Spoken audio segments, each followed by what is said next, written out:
Fala pessoal, paz do Senhor a todos vocês, sejam bem-vindos a mais um podcast. Para quem não me conhece, meu nome é Maicon Rodrigues e hoje nós temos a participação especial de um casal abençoado, no qual estará falando um conteúdo abençoado para todos os casais.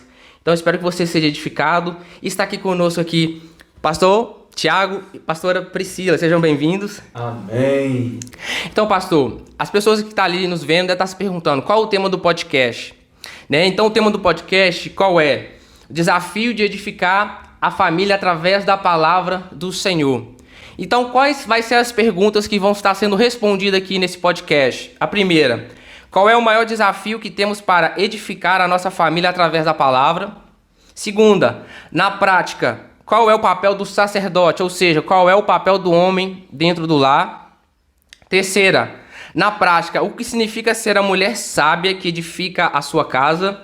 Qual é a importância do sexo no casamento? Então essas 4 perguntas vão estar sendo respondidas por esse casal abençoado que está aqui. Então não saia daí porque você vai ser edificado abençoado. Então logo após a vinheta estaremos trazendo a resposta para essas 4 perguntas. Beleza? Então não saia daí.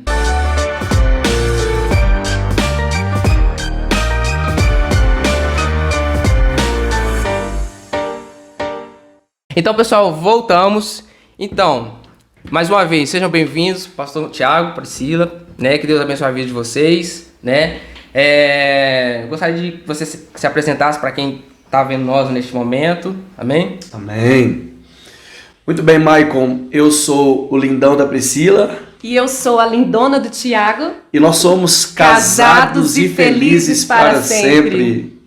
Eita agora! Maravilha! Maravilha! Em primeiro lugar, nós queremos tributar ao Senhor Jesus toda a nossa gratidão, a honra e a glória, por estarmos aqui à mesa com você, participando desse podcast, que nós não temos dúvida, vai abençoar a muitos casais, né, meu amor? Em nome de Jesus. Assim como o Senhor tem nos abençoado poderosamente. Ele vai nos usar aqui, vai usar um pouco do nosso testemunho e aquilo que nós vamos compartilhar aqui nesta mesa, ele vai usar para abençoar a muitos casais nesse dia, em nome de Jesus. Amém. Eu e o Tiago, nós somos casados há 16 anos. Glória a Deus. E hoje nós temos um casal de filhos, temos o Yuri de 10 anos, temos a Yasmin de 3 anos e para nós é um grande privilégio estarmos aqui para poder compartilhar um pouco daquilo que o Senhor tem nos ensinado, tem nos permitido viver e a nossa vontade, nosso desejo é que o conteúdo aqui falado, aplicado, ele sirva de fato para edificar a sua vida, sua família, o seu casamento, para trazer saúde na sua família. Glória a Deus. Inclusive, irmãos, eles são palestrantes, né? Fazem palestras em vários lugares para edificar pessoas e famílias, casais. Vou até deixar aqui embaixo aqui o Instagram deles. Segue lá a página deles, tá? Então que você possa compartilhar esse vídeo com mais casais para ser edificados e abençoados. Então vamos lá, pastor Tiago. A primeira pergunta aqui então vai ser indicada para você responder, que é: qual é o maior desafio que temos para edificar nossa família através da palavra do Senhor? Muito bem. O maior desafio que a família hoje encontra, Maicon, é para que ela realmente seja edificada a partir da palavra, a partir das Escrituras, é a clareza em relação aos papéis. Infelizmente, nós vemos com muita clareza que há uma dificuldade muito grande na compreensão dos papéis, né? Seja ele o papel do marido ou seja o papel da esposa. Lá em João, capítulo de número 17, os versículos 14 ao 16, Jesus faz uma oração muito interessante e ele diz assim: olha, eu lhes tenho transmitido a tua palavra e o mundo os odiou, porque eles não pertencem ao mundo, como eu não sou do mundo. Não oro para que os tires do mundo, mas sim para que os proteja do príncipe deste mundo. Eles não são do mundo, como também eu não sou. A oração de Jesus aqui ela é muito pertinente, porque ele diz, orando ao Pai, ele pede ao Senhor, não para que nós sejamos tirados do mundo, mas para que ele nos livre, para que ele nos proteja do príncipe deste mundo. E qual é a maneira pela qual nós estaremos protegidos? A partir do momento que nós cumprimos a nossa vocação de ser, a nossa vocação de existir. E aqui, ajustando o foco da nossa lente na vocação do marido, na vocação do esposo, na vocação da esposa, na razão de ser do marido e da esposa. Nós só conseguiremos edificar a nossa família à luz da palavra se nós observarmos e se nós formos zelosos com o nosso papel. O homem precisa levar a sério e cumprir com zelo a vocação dele de ser homem. E de igual modo, a mulher, ela precisa cumprir com zelo a sua vocação, o seu papel como esposa. E nós estamos vivendo dias onde isso está sendo muito relativizado, onde os homens, eles infelizmente não têm se atentado para o cumprimento da sua vocação.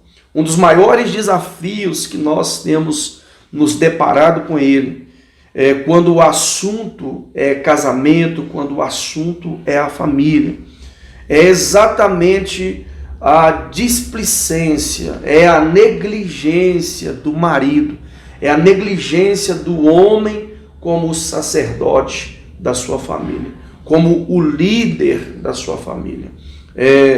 Criou-se um preconceito de que o papel de líder está relacionado a ocupar algum tipo de cargo. Por exemplo, o cidadão, ele é uma liderança se ele for um gerente na empresa onde ele trabalha.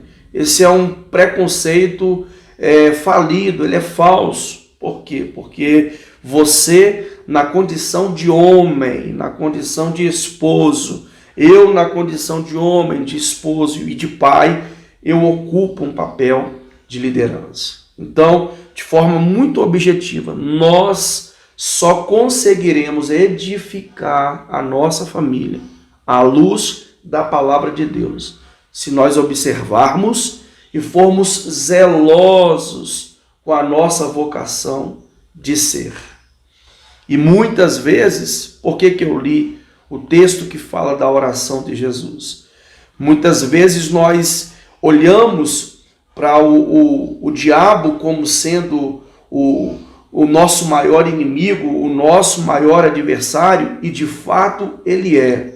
Mas muitas vezes o inimigo ele se apropria, ele se utiliza dessas lacunas que nós vamos deixando na nossa vocação de ser. E aí, a partir disso, a partir dessas lacunas, a partir dessas brechas, nós não conseguimos edificar a nossa família à luz das Escrituras. Na prática, né, ser sacerdote, ou seja, ser o papel do homem em casa, como que é na prática ser esse sacerdote? Ótimo, excelente pergunta. Na prática, o sacerdote, né, ele não é aquele apenas que tem a atribuição de ser o mantenedor da família. Ele não tem apenas essa atribuição. O papel primário do sacerdote é de dar destino profético para a sua família. O sacerdote, à luz das Escrituras, é aquele que traz a presença de Deus, que conduz a sua família na presença de Deus. E não apenas, deixa eu até consertar a minha fala aqui, o sacerdote não é aquele que apenas dá o apontamento, o destino profético para a família. Ele é aquele que, primeiramente, ele vive esse destino profético. Porque nós temos hoje um grande desafio, que são homens, que são pais, que eles ensinam o caminho para o filho. Ele fala, filho, o caminho aqui é esse. Você vai por aqui, você vai fazer isso, você não vai fazer aquilo. Exemplo, meu pai durante muitos anos da vida dele, meu pai fumou. Ele fez uso de cigarro. E ele sempre dizia para mim e para os meus irmãos, vocês não podem fumar. Ou seja, ele dava o destino profético, ele apontava para a coisa certa que deveria ser feita. No entanto, ele não fazia o que era preciso ser feito. E a gente vê isso acontecendo na igreja. O pai que diz para o filho, você tem que orar, mas ele mesmo não ora. O pai que diz para o filho, você não pode fazer determinadas coisas. Exemplo, você tem que tomar muito cuidado com o que você vê na internet. Mas o próprio pai, na condição de sacerdote, na condição de líder daquela família, né, de chefe daquela família, ele não é zeloso com aquilo que ele assiste na televisão ou no YouTube, enfim, em qualquer meio de comunicação que haja. Então, o papel do sacerdote, de forma muito clara, de uma forma muito objetiva, é dar esse destino profético para a sua família. Lá no Gênesis, no capítulo de número 8, salvo engano. Pastor, mas você falou uma coisa muito interessante aí, né? Porque realmente o pai é o espelho, né? Os filhos sempre vão espelhar nos pais. Você deu um exemplo aí, o pai fala para não fumar, mas ele tá fumando. Aí quando ele vê o filho fumando, ele fala, filho, não pode fumar. Mas ele fala, mas se eu fumo, por que eu não posso fumar? Exatamente. Tanto o pai também que bate na mulher. Perfeito. Ele já nasce e fala, filho, nunca toque numa mulher. Mas por acaso ele tem alguma desavença com a namorada, aí ele toca a mão na filha, aí o pai vai orientar o filho, não bate na sua mulher, isso é errado. Mas papai, eu sempre nasci vendo você bater na minha mãe, por que não posso fazer também? Então, a primeira coisa que ele vai ouvir é isso, ele sempre vai jogar na cara do pai porque ele não está dando exemplo. E é tão interessante isso que você está dizendo, porque muitas vezes os filhos, eles não vão falar com o pai ou com a mãe que eles estão sendo mal influenciados. Não vão mesmo. Eles não vão falar, mas eles vão crescer neste ambiente onde eles estão tendo o seu caráter e a sua personalidade forjados, e eles vão crescer inspirados, quer seja pelo bom testemunho ou pelo mau testemunho dos pais, né? Então o filho às vezes vai ver o pai, você falou, foi para um extremo, né, da agressão física, mas nós temos um problema grave que é em relação à agressão verbal, psicológica. Exatamente. Né? Homens que são desrespeitosos com a sua esposa no trato. Claro que tem muitas mulheres também que elas, infelizmente, são desrespeitosas com seus maridos. E tanto a filha está vendo o comportamento da mãe, quanto o filho está vendo o comportamento do pai. E ambos os filhos estão assistindo o comportamento dos seus pais. Então, de novo, a gente volta lá no primeiro ponto, que tem a ver com edificar a família à luz da Escritura. É impossível que a família seja edificada se nós não cumprirmos a nossa vocação de ser, de existir, e se nós não, de fato, tivermos todo o cuidado com o nosso testemunho, principalmente dentro da nossa casa.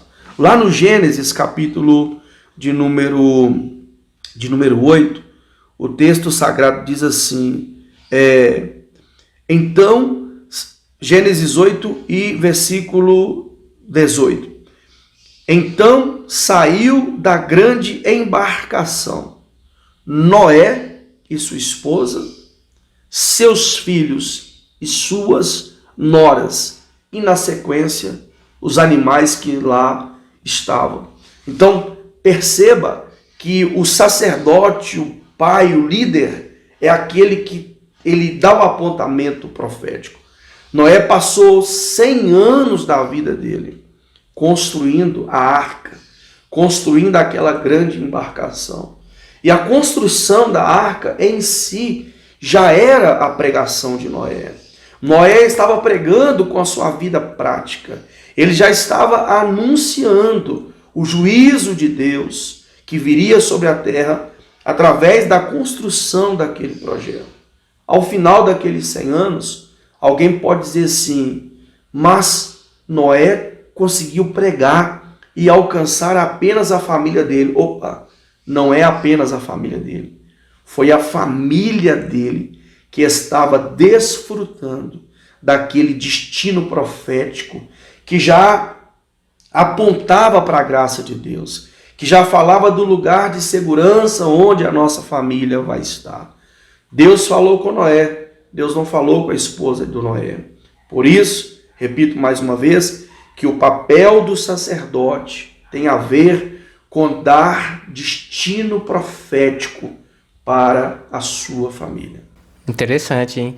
Você falou aí da construção da arca, eu fico imaginando, mais um exemplo. Imagina se ele falasse assim, vamos construir a arca, mas eu vou ficar de braços cruzados, só vocês colocam a mão e constrói.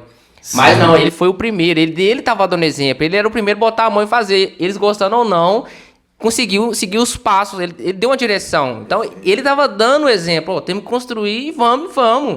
Né? Então, isso é interessante demais quando você falou nisso. Com certeza. Eu sempre digo que o maior desafio do Noé, diante desse projeto, que não dá para a gente resumir aqui em algumas palavras, mas o maior desafio do Noé não foi construir a arca. O maior desafio do Noé foi manter engajada a família dele naquele apontamento profético que Deus havia dado para ele. É forte. Né? O maior desafio dele, e eu percebo, Michael, que muitos homens hoje estão dedicados, e não tem nada de errado nisso, está tudo certo, tá ok? Eles estão dedicados a estudar, eles estão dedicados a ter uma boa profissão, eles estão dedicados a construir uma boa casa, e tudo isso é necessário, tudo isso é válido, mas nada disto de fato terá sentido, né, meu amor?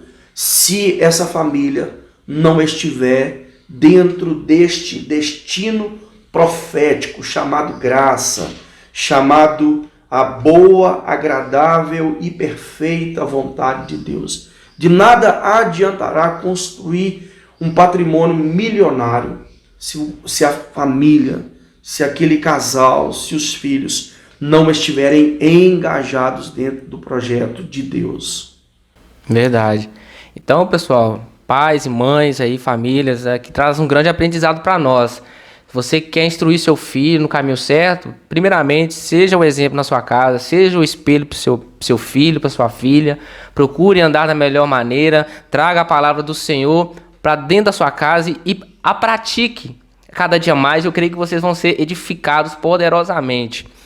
Então vamos adentrar a terceira pergunta aqui, direcionada aqui para a nossa pastora Priscila, que é, na prática, o que significa ser a mulher sábia que edifica o lar? Bom, a palavra do Senhor, a Bíblia, ela nos dá vários exemplos dessa mulher. Certo. E Provérbios 31, de uma forma assim bem detalhadamente, vai falar dessa mulher sábia, que é aquela mulher que serve, que cuida da sua família com zelo. Ela é zelosa naquilo que ela faz. E ela não faz aquilo por obrigação, não existe um peso para ela fazer aquilo, porque ela entendeu o prazer, ela encontrou a satisfação, o prazer em servir o marido, em servir os filhos, em servir a família. Ela encontrou ali.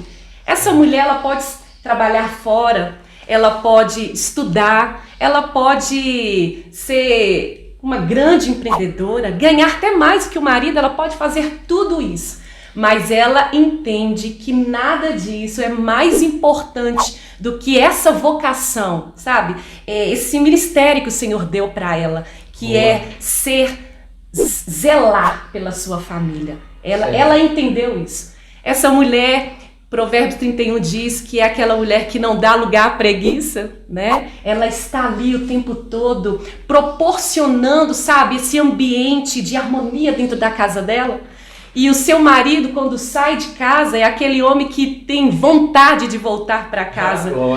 Porque ele sabe desse aconchego, desse lugar gostoso que a sua esposa está lá, preparando esse ambiente. Os filhos, quando saem, da mesma forma, são aqueles filhos que têm vontade, têm prazer de voltar, porque eles sabem que quando eles chegarem em casa, a mãe vai estar ali esperando com uma palavra de sabedoria, com um abraço, com a mesa posta, né? Nós temos falado muito sobre isso, né? Da importância dessa mesa. E o Senhor, Ele tem gerado, né? Lá dentro da nossa casa, junto com os nossos filhos, sabe? Esse zelo por esse lugar. Então, os meus filhos mesmo, o Yuri, né, de 10 anos, às vezes ele fica falando assim, nossa, minha mãe agora tá comprando tanta coisa para a mesa. E esses dias eu falei para ele, Yuri, estou comprando porque vocês merecem. Vocês merecem o melhor. Então, o filho, ele precisa ter, a família precisa ter essa compreensão de que a mãe, a mulher está ali para servi-los com excelência, dando o melhor dela. Essa é a mulher sábia. Você falou um papel muito interessante aí. Ter uma mulher sábia em casa, né?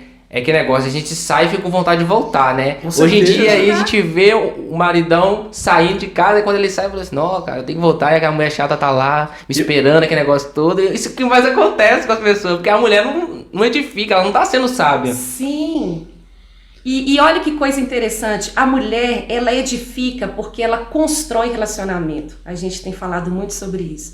Esse é o papel da mulher, sabe? É uma graça que Deus deu para nós de construir, sabe? Não é à toa que a Bíblia, ela nos assemelha a um corpo, né? A qual o Tiago é o cabeça que dá o apontamento, isso. Cabeça que pensa, né? E eu, como a mulher, eu sou o corpo, eu sou o movimento, aquilo que faz o apontamento se deixar de ser apenas algo que ainda não existe, ter vida. A mulher tem esse poder de fazer acontecer. Então nós edificamos construindo esse relacionamento, construindo essa vida, fazendo acontecer, sendo a disjuntora, aquela que com sabedoria, né, essa sabedoria que vem de Deus, não é uma sabedoria humana, é a sabedoria de Deus, nós conseguimos fazer todas as coisas que o Senhor nos deu para fazer com equilíbrio. Nós damos conta de fazer tudo isso. E a mulher, quando ela edifica, construindo relacionamento, ela constrói relacionamento entre pai e filho, entre filho e pai. Olha que coisa linda. Legal, né? Interessante demais. E eu queria pegar até um gancho aqui na fala da minha esposa. Nós tivemos um momento, nós passamos por muitas crises no nosso casamento e no ápice dessa crise nós fomos receber cuidado. Quando nós pensávamos que o casamento ia acabar, né, nós aceitamos ser cuidado, nós buscamos, na verdade, essa ajuda, porque o primeiro passo para você viver a cura no seu relacionamento é reconhecer que você precisa de ajuda. E nós reconhecemos, né, que nós precisávamos de ajuda naquela época. E o Senhor começou a ministrar muito claramente nos nossos corações, Michael, que Ele ia começar uma obra dentro da minha casa. E Ele foi nos dando fragmentos dessa obra. Ele começou a dizer, essa obra vai começar dentro do quarto de vocês. Daqui a pouco a gente vai entrar na quarta pergunta, que tem a ver com a sexualidade. Mas o quarto do casal é um dos lugares mais importantes da casa. Forte. É um dos lugares que devem, sabe, ser zelosos. O autor aos Hebreus vai falar sobre esse zelo que deve haver com o leito do casamento, com o leito do casal. E Deus começou a dizer que o que Ele ia fazer na nossa família ia começar lá no nosso quarto, que ia permeando os demais ambientes da nossa casa. À época nós só tínhamos o Yuri, e Deus começou a ministrar muito forte em relação ao quarto do Yuri na nossa casa também, o que ele ia fazer na vida do nosso filho. Porque os problemas que nós tivemos no nosso casamento, eles começaram a reverberar de forma muito negativa na vida do nosso filho, né? E aí, de novo, a gente volta lá no primeiro ponto, porque os filhos muitas vezes não vão chegar para os pais e vão dizer, eu estou triste, eu estou decepcionado, Não, ele não vai. Ele vai começar a dar sinais. Muitos filhos no processo dessas crises entre os pais, eles vão entrar para as drogas, eles vão não desejar mais fazer parte da igreja, porque o filho vê o pai na igreja de uma maneira, ele vê a mãe na igreja de uma maneira, mas quando ele chega dentro de casa, ele fala, não, os meus pais são um na igreja e outros dentro de casa. Então muitos desses filhos vão migrar para as drogas, outros vão migrar para essa realidade de não querer nenhum tipo de vínculo para a igreja. E pior do que isso, muitos deles vão começar a se mutilarem, muitos vão cometer suicídio, né? É estarrecedor o número de fatos tristes que envolvem filhos de pastores, filhos de obreiros, filhos de irmãos da igreja. Por essa razão, porque o homem não consegue ser o sacerdote e a esposa não consegue ser, né, meu amor? Essa mulher que de fato edifica a sua casa. Vocês tocaram num assunto muito interessante aí. Vocês falaram que passaram por uma fase difícil no casamento, que achou que ia terminar, mas vocês tiveram a humildade de procurar ajuda. Perfeito. E hoje em dia muitos casais não estão tendo essa humildade, né? Eles já entram no casamento falando assim, você não tá dando certo, vão divorciar. Perfeito. Querem simplesmente... Caminho mais fácil. É mais fácil, mas sempre tem uma solução. Independente do que vocês estão passando, enfrentando, procure ajuda, né? Procure pessoas que envolvem, tem a presença de Deus para dar conselhos a você, que vai dar certo, gente. Até porque existem problemas, a gente sempre fala isso, que o casal não vai conseguir resolver sozinhos. Exatamente. Sabe? E eles precisam ser humildes para entender isso. Não vão conseguir. Nessa hora precisa gritar realmente pro socorro. O socorro certo, né? No lugar certo, as pessoas certas. Porque tem muitos casais, né, que eles estão gritando por socorro, mas de uma forma tão desesperada que eles estão assim, para todo mundo. Né, eles estão se abrindo, né, ali as dificuldades deles para qualquer pessoa, e não podemos fazer isso, porque às vezes você está ali se abrindo, precisando ali de um conforto, de uma ajuda, e a pessoa a qual você está ali compartilhando com ela talvez por mais que ela queira, mas ela não tem, sabe, ela não consegue te ajudar, ela não é uma referência, alguém que foi preparada, né, que está preparada para poder te ajudar. Existem as pessoas certas. Exatamente. Que nós temos que ir atrás dessas pessoas e pedir ajuda. Não são as pessoas perfeitas, como é o nosso caso. Nós somos muito procurados. A mesa da nossa casa é uma mesa que recebe toda semana casais em situações muito, mas muito complexas mesmo. E nós sempre falamos para eles, sempre compartilhamos com eles. Nós não somos um casal perfeito. Minha esposa gosta sempre de dizer que nós éramos um casal improvável. Entretanto, o que o Senhor tem feito, não apenas o que Ele fez, mas o que Ele tem feito nas nossas vidas, nos tem dado autoridade em Cristo para abençoar muitos casais, muitas famílias, para a glória de Deus. Exatamente, você falou um ponto muito positivo. Eu costumo dizer que não existe pessoas perfeitas, né? Existem pessoas com defeito que aprendem a amar o defeito um do outro e que faz lutar para dar certo. Perfeitamente. Né? Então, assim, veio a minha memória aqui agora, é um casal também que eu venho acompanhando, pastores, que, assim, a mulher... Né? O homem estava reclamando muito porque tudo é por conta da casa. Ele trabalha, ele tem que pagar as dívidas, tem que pagar as contas. E a mulher também trabalha. Só que em vez de ajudar também nas despesas da casa, não, ela só se endivida. Só pensa nela, só compra, estoura cartão de crédito, aquele negócio todo. E isso vem pesando muito o homem por causa disso. Porque a mulher, ela não está sendo sábia. Né? Que a palavra fala, a mulher sábia, ela edifica o lar, mas a tola destrói. Então a Bíblia já deixa esse grande alerta aí para as mulheres, né, para as famílias, que a mulher ela tem que ser sábia, ela tem que saber edificar. Se ela não ajuda, ela também não tem que atrapalhar. Ela tem que procurar melhorar, não é mesmo? Então, assim, irmãos, a pergunta aí para as mulheres, para você se refletir, você está sendo uma mulher sábia na tua casa? Os seus atos têm sido de uma mulher sábia? Reflete isso aí. Eu gosto muito de pensar na mulher sábia também como aquela que ela é a pacificadora do lar. Certo. A mulher sábia é aquela que ela sabe a hora de falar, a hora que ela deve falar, a hora que ela não deve falar, né? Então as mulheres precisam realmente, sabe, pensar mais sobre isso.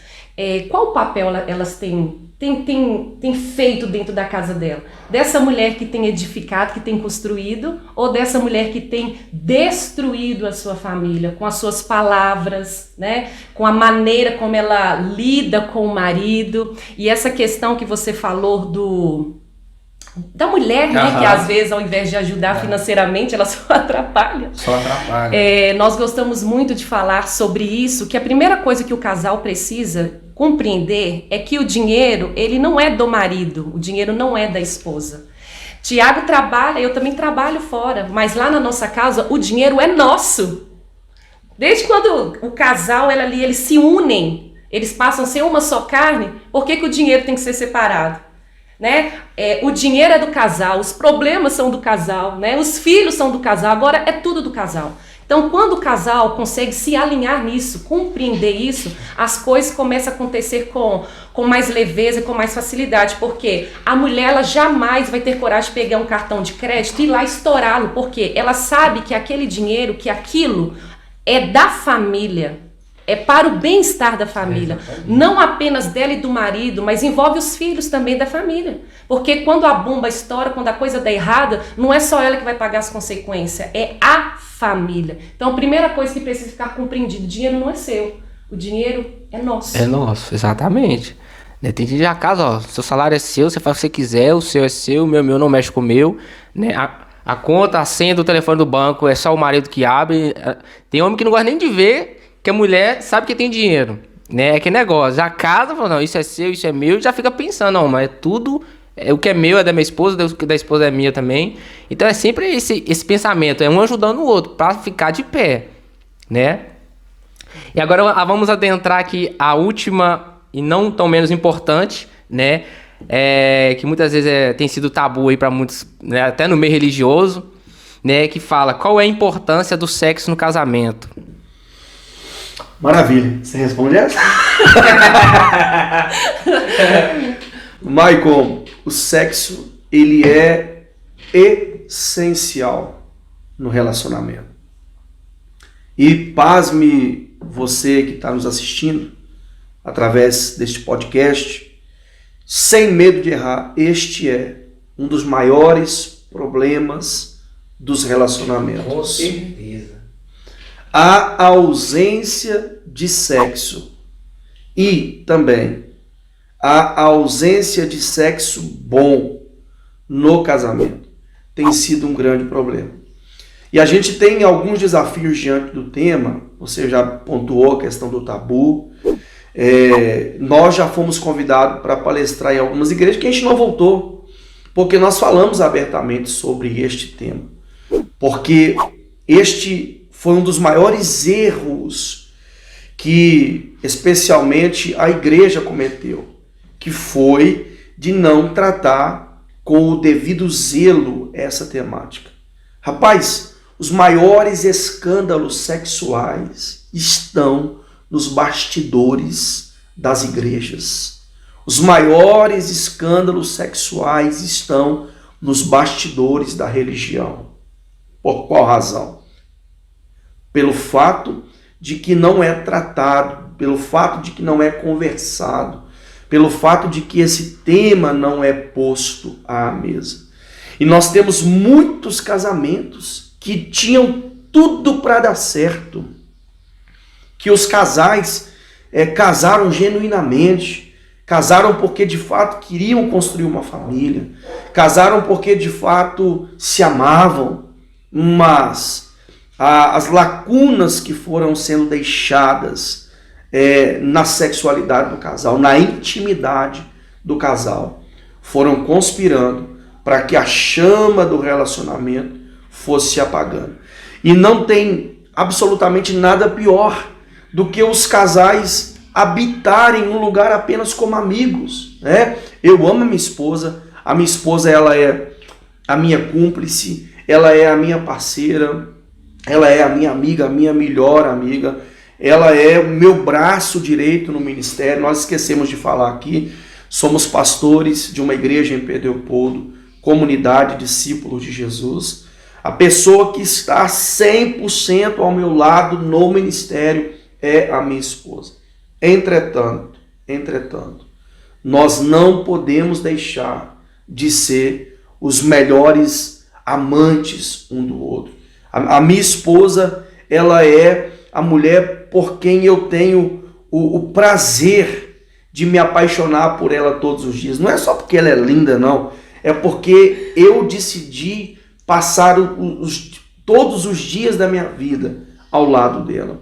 E se não for de uma forma apaixonada, se eu não for apaixonado pela minha esposa e ela por mim, a gente vai migrando para esse lugar onde apenas nos tornamos amigos. E aí, quando isso acontece, o sexo já passa a não ser importante, ele passa a não ser essencial, ele passa a não ser um lugar de desfrute, né? Lá em 1 de Coríntios, capítulo de número 7, e o versículo de número, deixa eu só encontrar aqui, 1 de Coríntios capítulo 7, versículo 5 diz: não vos privem um ao outro, senão por mútuo consentimento, por um curto espaço de tempo, para vos aplicardes ao jejum e à oração. Depois, ajuntai-vos outra vez. E aí, o Paulo vai explicar a razão, para que Satanás não vos tente pela vossa incontinência. Paulo está dizendo, vocês vão ficar sem intimidade? Em primeiro lugar, que seja por mútuo consentimento. Que vocês se alinhem nisso, nesse propósito. Um tempo curto. Por um curto espaço de tempo. E ele fala, tem que ter um objetivo, tem que ter uma razão de vocês deixarem de ter intimidade. Qual que é a razão? Uma razão maior, para vos se dedicarem à vida espiritual, ao jejum e à oração. E aí o Paulo já traz de novo a necessidade do casal, que seja por um curto espaço de tempo. Por quê? Para que Satanás não vos tente. Então você falou um ponto certo. Então, para fazer isso, os dois têm que concordar. Certo? Os dois têm que concordar. Eu já vi da igreja também, um obreiro, que hoje infelizmente não estão dando bem mais, por causa de, uma vez ele chegou para mim e falou assim, ó, porque da parte dela, ou da parte dele, eu não me lembro qual um dos dois foi, um queria se santificar e queria cortar realmente a relação. Só que um não queria. Então, tipo assim, isso ele já deu uma grande legalidade, uma grande brecha, para que um deles fizesse uma burrada, né? Que quando tem esse corte, ele começa já a olhar para outro jardim, começa a procurar fora. Com certeza. Isso aí, infelizmente, gente, acontece não só dentro da igreja, mas em muitos casais. Quando não tem em casa, muitos querem procurar na rua, pastor. Sim.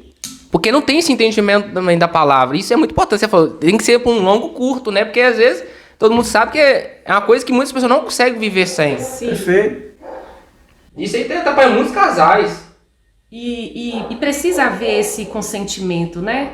De que se a própria palavra deixa claro, né? Que precisa ser por um período pequeno e os dois precisam estar de acordo, é porque a palavra ela já sabia de que existe essa dificuldade, né? Exatamente. Então, por que eu vou querer fazer, né? Por exemplo, esse jejum, tirar o sexo? Tem tantas outras coisas para tirar, né? Principalmente exatamente. Se o outro não está de acordo, e isso é fato, gente. O homem, se o homem não estiver em casa, se o homem procura a mulher fala não. Gente, proposta lá fora tem assim. Fala não. Hoje em dia tá assim. Isso daí fala de uma mulher sábia. A mulher precisa ter sabedoria.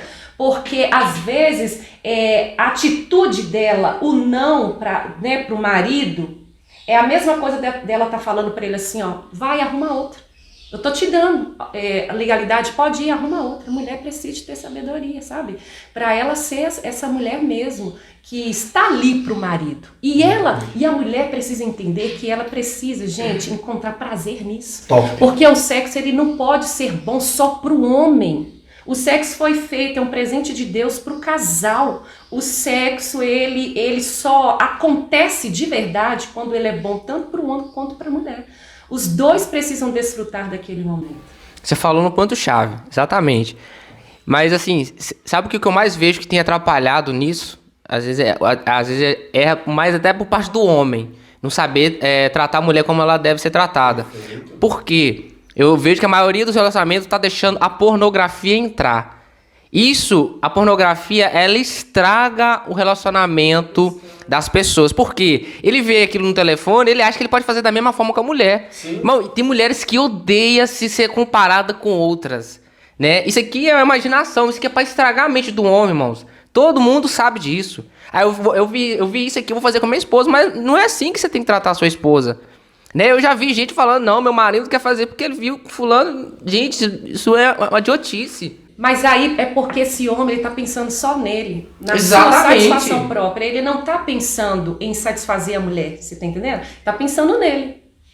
Ô Maicon, e é importante salientarmos aqui, até desconstruindo uma pseudo compreensão religiosa, sexo não é apenas para fazer neném, para fazer criança, não é.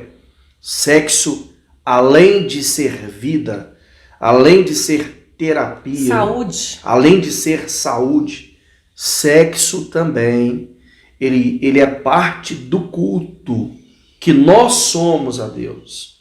Porque esse preconceito também de que o culto é quando você e a sua esposa saem da sua casa e vão lá para o prédio da igreja, onde vocês cultuam coletivamente, ou quando eu, a pastora Priscila e os meus filhos, vamos lá para o prédio onde nós cultuamos, essa compreensão ela é equivocadíssima. O culto somos nós.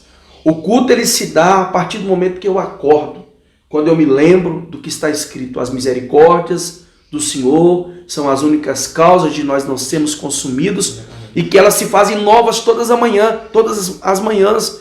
Eu acordei, eu estou vivo, o meu culto começou, o culto que sou eu começou. E o sexo também, ele é culto, porque ele é um presente, como a pastora Priscila disse aqui, que o Senhor nos deu.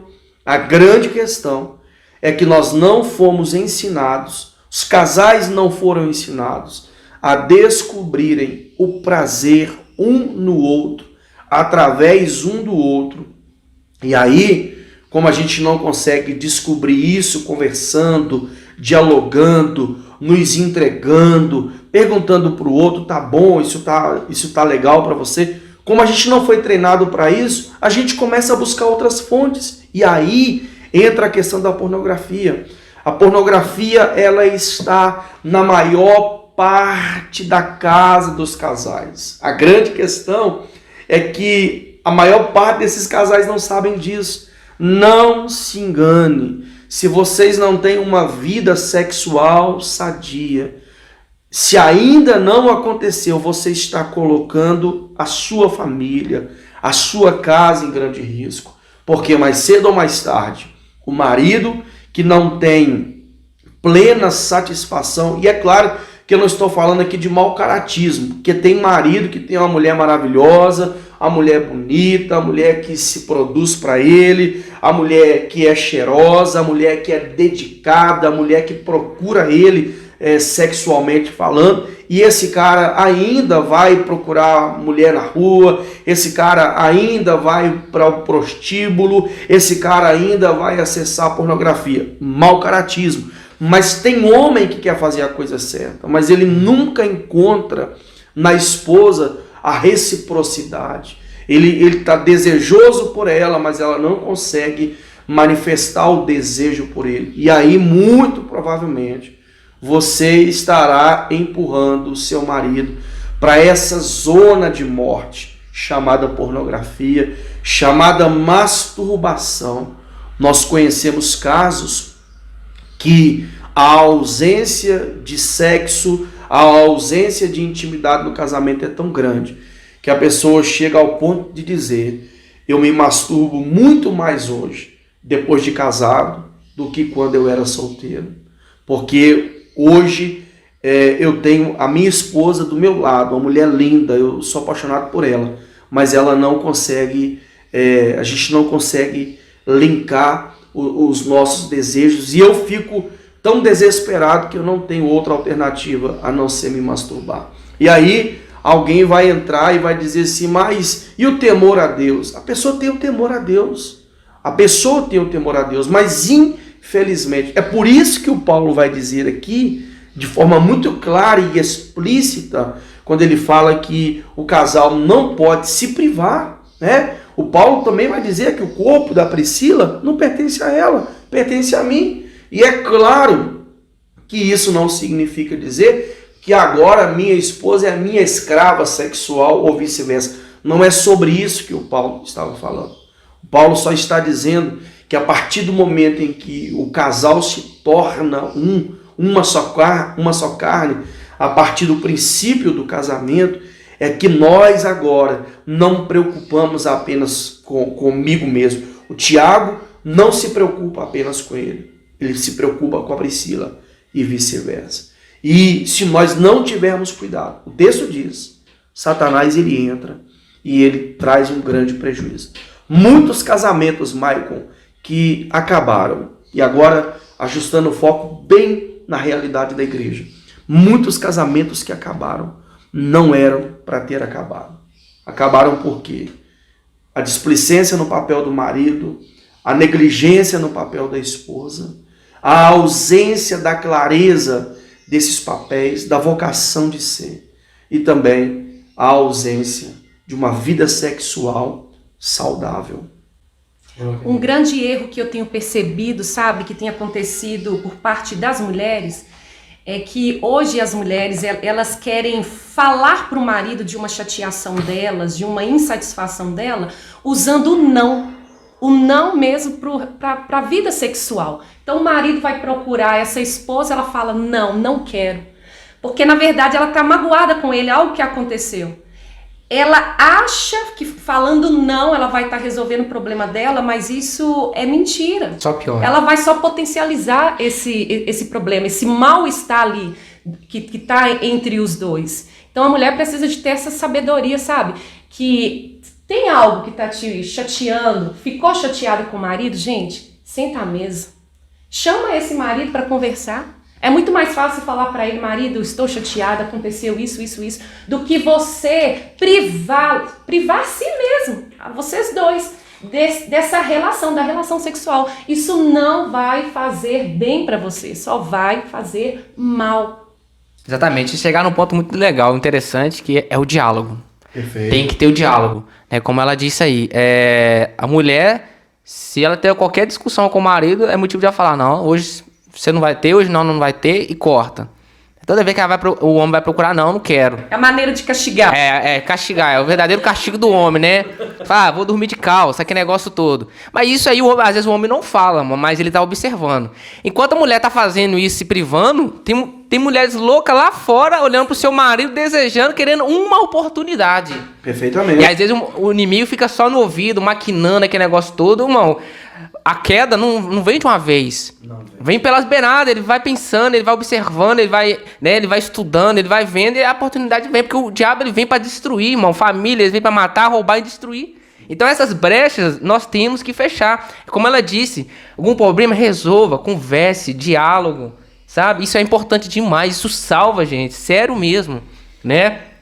Outro ponto que eu achei interessante, que você falou, envolvido no diálogo, casados, recém-casados novos, que se preveniram, né? Não, vou casar virgem e só vou ter relação depois que casa. Aí quando casa, vai ter o primeiro contato e vê que não é aquilo tudo.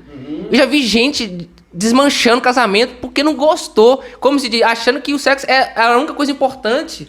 Mas não é, mas igual você falou, procure conversar, o que você gostou, o que você não gostou, o que a gente precisa melhorar, sabe? Exatamente, procurar resolver a situação e não, vamos desistir, vamos terminar, se não der certo nosso caso, nós termina, aquele negócio todo.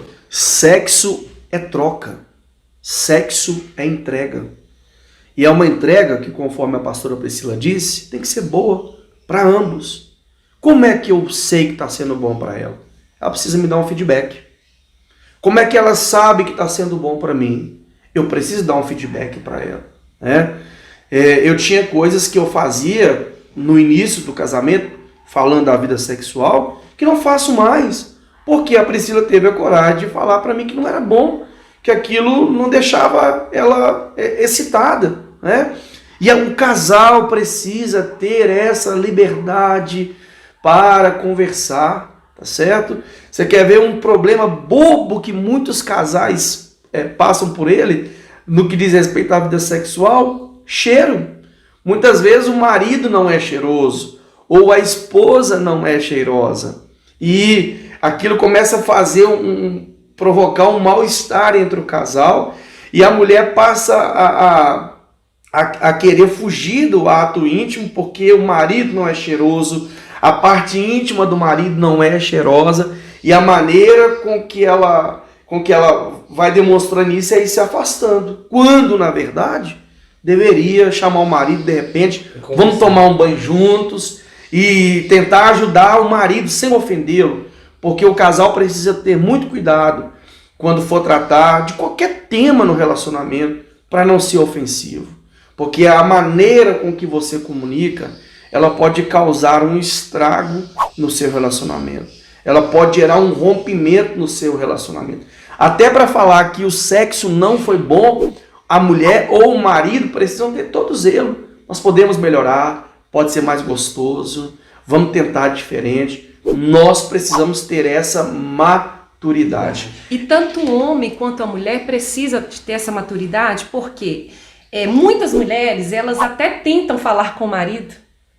Não gostei disso, não foi legal aquilo, tipo assim, né? Sobre a questão do cheiro, mas aí o marido não tem maturidade para receber aquilo com humildade. Não tem humildade, né? De entender que aquilo não é uma ofensa, mas a mulher, ela tá tentando falar para ele que pode ficar melhor, né? Que precisa mudar, pode ficar melhor aquilo. Então, tanto o homem quanto a mulher precisam ter essa humildade, sabe? Essa maturidade para ouvir.